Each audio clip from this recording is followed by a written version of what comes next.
오늘 말씀의 제목은 탐욕이 부른 대가입니다. 근데 이제 시작하기 전에 아까 우리 지한 형제가 헌금을 이렇게 앞으로 가지고 나오잖아요. 근데 이게 몸에 밴 것 같아요. 헌금통을 잡았는데도 계속 이렇게 흔들리고 있어요. 그냥 뭐만 잡히면 노화가 되는 것 같아요. 그 모습이 너무 웃겼고, 그리고 이제 앞으로 나가는 타이밍을 사모님이 뒤에서 이렇게 딱 잡고 탁 놓으면 나가게 이렇게 조절을 해주는데, 그 모습이 너무 은혜스러워서 저의 긴장감이 갑자기 확 풀렸습니다. 오늘 말씀의 제목이 탐욕이 부르는 대가라고 말씀드렸습니다. 지난주에 이어서 열왕기하 5장 후반 말씀인데요. 지난주 말씀 제목이 순종에 가져오는 기적이었습니다. 그런데 오늘 말씀은 탐욕이 부른 대가입니다. 뭔가 이렇게 상반되는 분위기이지 않습니까? 지난주 말씀을 기억하시나요? 하나님은 나아만 장군이 순종함을 통해서 은혜를 베푸시고 문둥병에 낫는 기적을 경험하게 하셨습니다. 그리고 하나님의 은혜를 받은 나아만 장군은 변했습니다. 이제 자신은 여호와만 섬기겠다라고 선포를 하죠. 여러분, 하나님을 만나면 먼저 나를 변화시키십니다. 그렇게 내가 변할 때 나를 통해 그리스도의 증인된 삶을 살아가게 하신다는 것이죠. 나아만 장군은 병고침을 얻고 자신이 가지고 온 재물을 엘리사에게 받아달라고 권하지만 엘리사는 거절합니다. 왜냐하면 엘리사에게 이 일은 하나님의 은혜이지 대가를 바라고 한 일이 아니었기 때문입니다. 그런데 엘리사의 사환 게하시는 생각이 좀 다른 것 같습니다. 20절 말씀입니다. 하나님의 사람 엘리사의 사환 게하시가 스스로 이르되, 제가 이 부분은 조금 연기를 넣을게요. 내 주인이 이 아람 사람 나아만에게 면하여 주고 그가 가지고 온 것을 그의 손에서 받지 아니하였도다. 여호와께서 살아계심을 두고 맹세하노니 내가 그를 쫓아가서 무엇이든지 그에게서 받으리라 하고, 어떤 결심이 있어 보이죠. 근데 그 결심 가운데 게하시는 또 불만이 있는 것이죠. 왜 공짜로 해주는 거지? 큰 병을 낫게 해주었는데 충분히 받아도 되는 거 아니야? 라는 생각을 한 것입니다. 그리고 말을 합니다. 여호와께서 살아계심을 두고 맹세하노니, 누구의 이름을 거론합니까? 하나님입니다. 하나님의 이름을 거론하며 한다는 말이 내가 그를 쫓아가서 무엇이든지 그에게 받으리라. 자기 결심을 하나님의 이름을 걸고 하는 것입니다. 그런데 내용을 보게 되면 무엇을 특별히 갖고 싶은 것도 없습니다. 그냥 마음이 급합니다. 그냥 쫓아가서 뭔가라도 가져야겠다라는 마음뿐이죠. 그런데 여러분, 나아만 장군이 병을 낫는 데 있어서 게하시가 한 것은 없어 보입니다. 그런데 화가 나 있는 것이죠. 그에게 욕심이 생긴 것입니다. 게하시는 당연히 그 물건을 취할 것으로 생각을 했겠죠. 아마도 나아만 장군이 그 물건을 가져왔을 때부터 저 물건을 어떻게 할지 이리저리 생각하며 기쁨에 넘쳐 있었을 겁니다. 그런데 그것이 물거품이 되자 분노가 일어난 것이죠. 그리고 이런 말을 합니다. 여호와께서 살아계심을 두고 맹세하노니, 하나님의 이름을 겁니다. 이 일이 하나님의 이름을 걸 정도일까요? 사랑하는 성도 여러분, 우리는 어떤 관계에 있어서 말을 할 때 자신의 말의 어떤 신빙성을 높이기 위해, 그리고 자신의 말을 높이기 위해서 하나님의 이름을 거론합니다. 마치 내가 하나님의 이름을 걸고 내가 맹세한다. 내가 말하는 게 거짓말 같아? 하나님 걸게. 너무나도 쉽게 하나님의 이름을 건다라는 것이죠. 하나님의 이름을 망령되이 사용하는 것입니다. 어떤 장면이 생각이 나나요? 전 사울 왕이 생각이 났습니다. 사무엘상 14장 39절의 말씀을 보면, 이스라엘을 구원하신 여호와께서 살아계심을 두고 맹세하노니 내 아들 요나단일지라도 반드시 죽으리라 하니라. 사울은 자신의 말에 힘을 실기 위해서 아들을 죽이는 일에 하나님의 이름을 거론한다는 것이죠. 그런데 이 말을 사용하는 사울은 어땠습니까? 믿음이 있었나요? 믿음이 없었죠. 믿는 것처럼 말할 뿐이었습니다. 게하시의 모습에서도 나타나고 있습니다. 마치 신앙이 있는 것처럼 말하지만 사실은 거짓과 욕심을 정당화하는 도구로 사용했다는 것이죠. 입술로는 신앙을 말하면서 마음은 물질을 따라간 것입니다. 여러분, 우리 안에 탐욕이 생기면 주변의 상황이 보이지 않습니다. 그냥 내 이익만 생각할 뿐입니다. 그런데 게하시가 누구입니까? 엘리사의 사환입니다. 그리고 제자입니다. 앞으로 시간이 더 지나면 엘리야에 이어서 엘리사가 선지자가 된 것처럼 게하시도 선지자가 될 수 있는 사람입니다. 그리고 얼마나 가까이서 엘리사를 봐왔겠습니까? 누구보다도 엘리사의 마음을 더 잘 아는 사람이었을 겁니다. 그런데 이렇게 믿음 없는 행동을 하는 것이죠.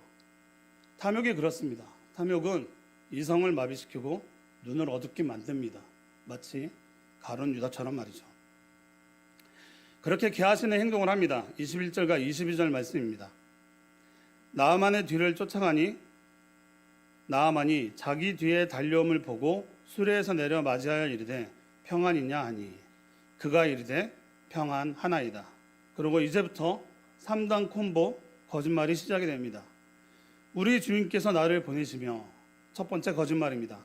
엘리사는 보내지 않았으니까요. 말씀하시기를 지금 선지자의 제자 중에 두 청년이 에브라임 산지에서부터 내게로 왔으니. 두 번째 거짓말입니다.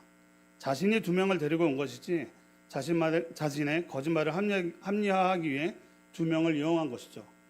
청하건대 당신은 그들에게 은 한 달란트와 옷 두 벌을 주라 하시더이다. 세 번째 거짓말입니다. 주라 한 적이 없기 때문이죠. 게하시는 다시 쫓아가 그냥 달라고 하기엔 좀 그러니 거짓말을 한 것입니다. 그것도 연속으로 세 번이나. 그리고 나아만에게 선물을 취합니다. 아마도 게하시의 마음에는 이 정도는 괜찮겠지라는 생각이 깔려 있었던 것이죠. 사랑하는 성도 여러분, 죄는 이 정도면 괜찮겠지라는 작은 허영에서부터 시작된다는 겁니다. 이 작은 마음이 쌓여서 큰 죄를 낳게 된다는 것이죠. 우리가 너무나 잘 알고 있는 말씀, 야고보서 1장 15절 말씀을 보면 욕심이 잉태한 즉 죄를 낳고 죄가 장성한 즉 사망을 낳느니라 라고 말합니다. 죄는 작은 허용에서부터 시작된다는 겁니다. 작년에 이런 내용의 기사가 나왔습니다. 은행 직원의 횡령 사건이었는데요. 뉴스에 나온 횡령 금액은 160억 원이었습니다.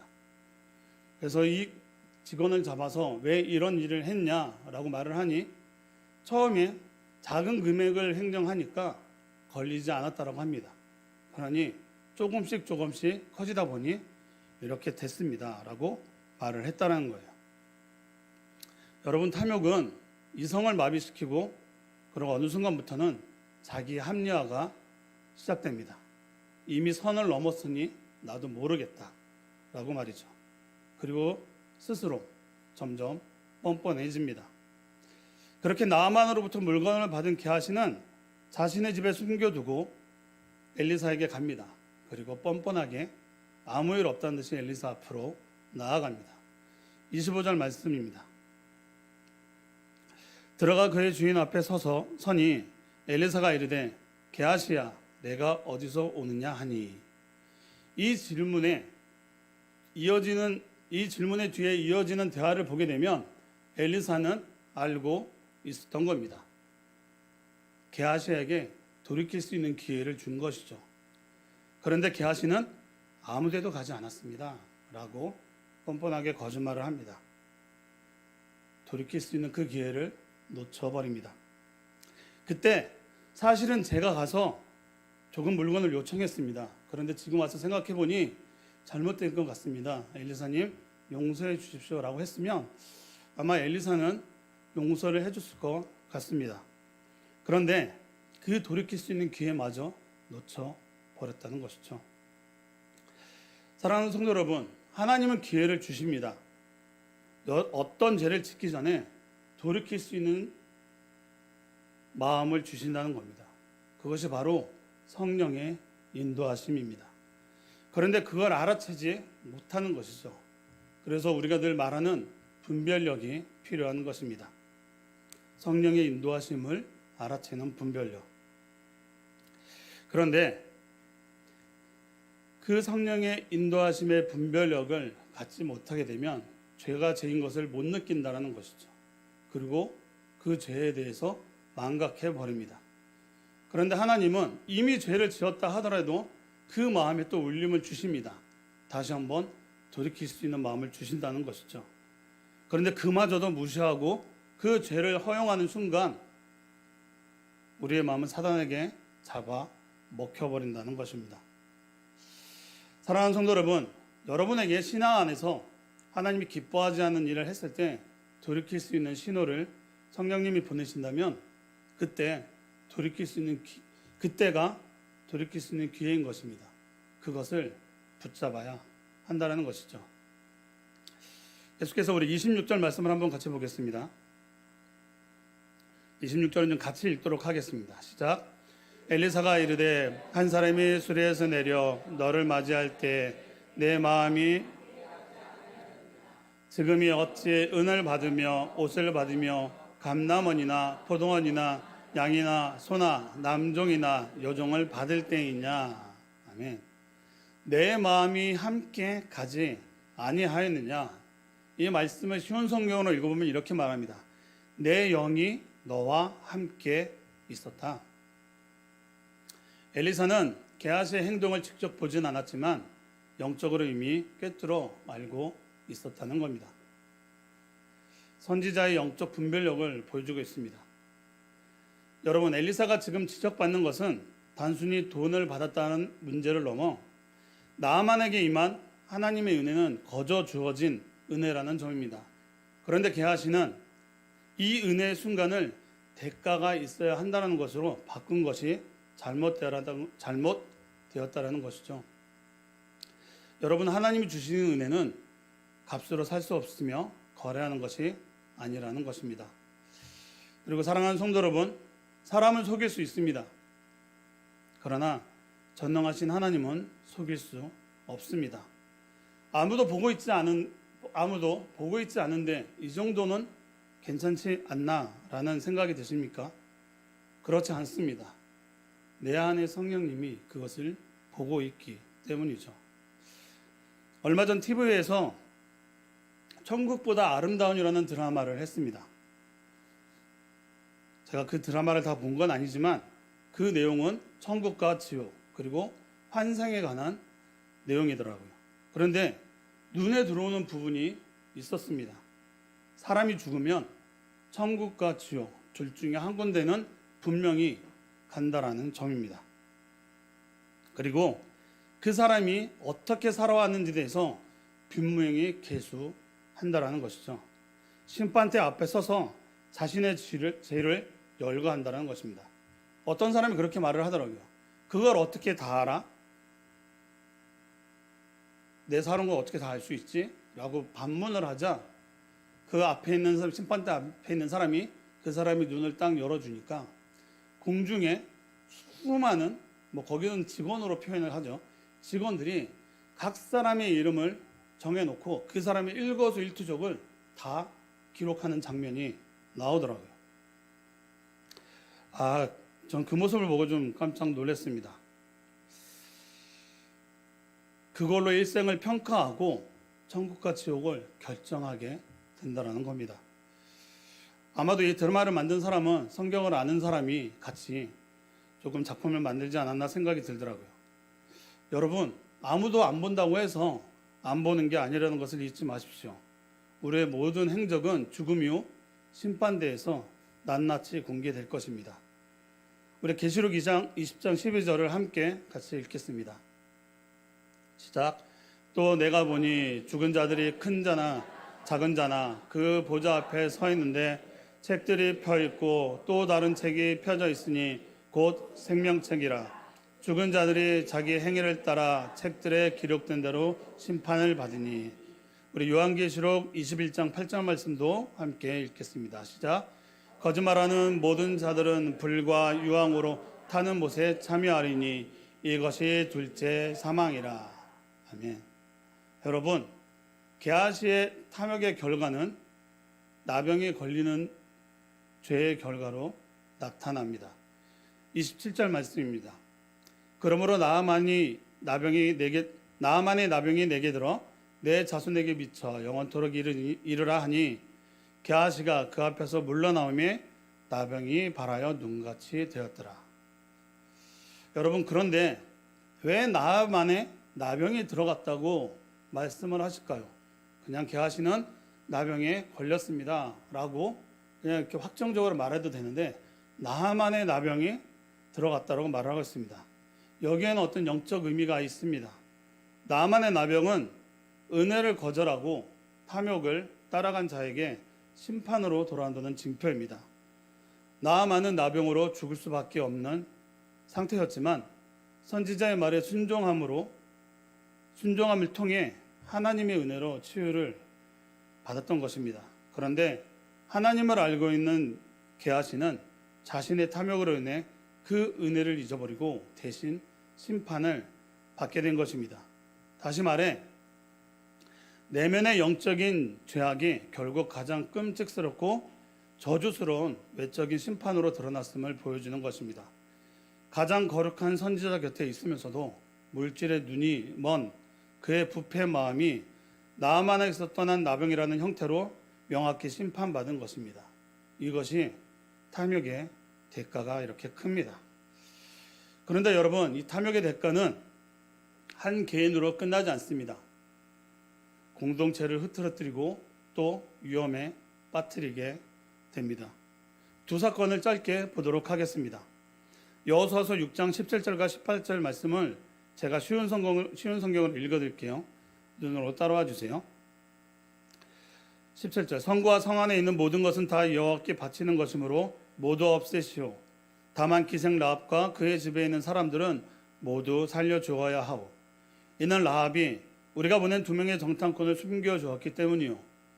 전리품 중 어떤 것도 가지지 마시오. 이것은 이미 여호와께 바쳐진 것이므로 모두 없애버리시오. 그중 어떤 것이라도 취하여 진으로 가지고 돌아오면 그것 때문에 이스라엘 백성에게 재앙이 내릴 것이요. 아멘. 우리가 잘 알고 있는 여리고성 함락 장면입니다. 하나님은 여리고성의 어떤 물건도 개인적으로 취하지 말라고 하십니다. 그리고 그때는 그런 줄 알았습니다. 그러나 성경은 7장 1절에서 이렇게 말합니다. 이 말씀은 다 같이 한번 읽었으면 좋겠습니다. 7장 1절 시작. 이스라엘 자손이 온전히 바친 물건으로 말미암아 범죄하였으니 이는 유다 지파 세라의 증손 삽디의 손자 갈미의 아들 아간이 온전히 바친 물건을 가졌음이라. 여호와께서 이스라엘 자손들에게 진노하시니라. 아멘. 이스라엘 백성들은 첫 승리를 기뻐하고 두 번째 전쟁을 준비합니다. 그것이 아이성입니다. 규모도 작고 당연히 이길 줄 알았지만 전쟁에 패합니다. 전쟁에 패하기만 합니까? 용사 36명이 죽음을 맞이하게 됩니다. 여호수아는 고통스러워하며 하나님께 묻습니다. 하나님, 이 일이 어찌된 일입니까? 하나님이 이렇게 말씀하십니다. 11절 말씀에 이스라엘이 범죄하여 내가 그들에게 명령한 나의 언약을 어겼으며 또한 그들이 온전히 바친 물건을 가져가고 도둑질하며 속이고 그것을 그들의 물건을 가운데에 두었노라. 하나님은 다 알고 있었다는 것이죠. 그 결과가 어떻게 되었나요? 성경은 이렇게 말합니다. 7장 24절에 여호수아가 이스라엘 모든 사람과 더불어 세라의 아들 아간을 잡고 그 은과 그 외투와 그 금덩이와 그의 아들들과 그의 딸들과 그의 소들과 그의 나귀들과 그의 양들과 그의 장막과 그에게 속한 모든 것을 이끌고 아골 골짜기로 가서 여호수아에게 이르되 내가 어찌하여 우리를 괴롭게 하느냐. 여호와께서 오늘 너를 괴롭게 하시리라니 온 이스라엘이 그를 돌로 치고 물건들도 돌로 치고 불사르고. 결국 아간의 탐욕은 하나님의 명령하신 말씀 그중 어떤 것이라도 취하여 진으로 가지고 돌아오면 그것 때문에 이스라엘 백성에게 재앙을 내릴 것이라는 명령조차 무시해 버렸다는 것이죠. 개인이 아닌 공동체에게도 재앙이 임한다는 말씀을 듣고서도 이런 범죄를 했다는 겁니다. 그 결과 자신과 그의 가족과 재산 모두를 잃게 될 뿐 아니라 자신의 공동체 36명을 죽음에 몰아넣는 재앙을 겪게 만든 것입니다. 사도행전 5장에 나오는 아나니아와 삽비라 사건에서도 그것을 말하고 있습니다. 오순절 성령 사건 이후 교회 공동체의 모습을 이렇게 말하고 있습니다. 4장 32절, 34절, 35절을 제가 읽어드릴게요. 믿는 무리가 한 마음과 한 뜻이 되어 모든 물건을 서로 통용하고 자기 재물을 조금이라도 자기 것이라 하는 이가 하나도 없더라. 그 중에 가난한 사람이 없으니 이는 밭과 집 있는 자는 팔아 그 판 것의 값을 가져다가 사람들의 발 앞에 두매 그들이 각 사람이 필요를 따라 나누어 줌이라. 자기 재물을 자기 것이라 하는 자가 없고 가난한 사람이 없으니, 가난한 사람이 없고 자기 재물이 없다 할 정도로 서로가 공동체 전체가 한 마음이 되어 서로 섬기며 살아가고 있는 모습이었습니다. 그런데 그 흐름을 깨버리는 사건이 일어난 것이죠. 사도행전 5장 1절 말씀을 보면 아나니아라는 사람이 그의 아내 삽비라와 더불어 소유를 팔아 그 값에 얼마를 감춤해 그 아내도 알더라. 얼마만 가져다가 사도들의 발 앞에 두니. 이 아나니아와의 삽비라의 문제는 돈을 얼마를 내느냐가 아니라 하나님 앞에서 속이려 하는 마음이었습니다. 여러분, 성령을 속이는 것은 단순한 사람들의 거짓말이 아니라 하나님을 속이는 것입니다. 그래서 베드로 사도는 이렇게 말합니다. 베드로가 이르되 아나니아야 어찌하여 사탄이 내 마음에 가득하여 내가 성령을 속이고 땅값을 얼마나 감추었느냐. 어찌하여 성령을 속였느냐 라고 말하고 있습니다. 아간과 마찬가지로 그들의 마음을 탐심으로 사단이 장악해 버린 것이죠. 그 결과 개인과 가족과 교회 공동체의 은혜를 파괴하는 결과를 가져오게 된 것입니다. 사랑하는 성도 여러분, 개인의 탐욕은 공동체 전체의 은혜를 가로막습니다. 또한 가정과 교회 전체를 무너뜨릴 수도 있습니다. 여러분, 그런데 탐욕에 따라오는 것이 바로 거짓입니다. 조금만 숨기면 되겠지, 이 정도는 괜찮겠지 라는 마음이 결국 하나님 앞에서 거짓을 만들어내게 된다는 것이죠. 여러분, 죄는 드러납니다. 그리고 죄의 결과는 사망이라는 것입니다. 사랑하는 성도 여러분, 성경은 분명히 말합니다. 골로새서 3장 5절 말씀인데요, 제가 쉬운 성경으로 읽어드리겠습니다. 여러분의 생활 가운데 죄악된 것은 다 버리십시오. 성적인 죄, 악한 행동, 나쁜 생각, 지나친 욕심 등은 하나님 이외의 것을 더 소중히 여기는 마음가짐입니다. 특히 탐심은 우상 숭배입니다. 탐욕은 단순한 욕심이 아니라 하나님을 대적하는 우상 숭배라는 것이죠. 탐욕을 버리지 않으면 반드시 심판에 이른다는 것입니다. 누가복음 12장 15절에서는 또 이렇게 말합니다. 예수님께서 사람들에게 말씀하셨습니다. 온갖 욕심을 경계하여 주의하여라. 재산이 아무리 많더라도 사람의 생명이 거기에 달려있지 않다라고 말씀하십니다. 여러분, 탐욕을 이기는 길은 내가 더 가지는 것이 아니라 감사하고 나누는 것입니다. 게하시는 은혜에 만족하지 못했습니다. 아간과 아나니아와 삽비라는 자신들이 누리는 것에 감사하지 못했습니다. 사랑하는 성도 여러분, 여러분의 삶에 아직 만족함을 못 가지십니까? 그런데 여러분, 눈을 들어 조금만 바라보십시오. 여러분보다 더 힘들게 살아감에도 하나님의 은혜로 살고 있는 사람들이 있다는 겁니다. 그럼에도 내가 누려야 하는 것은 그 이상의 것을 바라보겠습니까? 그런데 여러분, 하나님은 자신이 낮게 여기는 사람보다 그 사람보다 더 낮게 하나님은 만드실 수 있다는 것입니다. 하나님이 필요하시다고 생각하면요. 여러분, 그 은혜가 내게 족하네, 많이 들어보셨죠? 나에게 있는 모든 것이 하나님의 은혜이며 감사인 것입니다.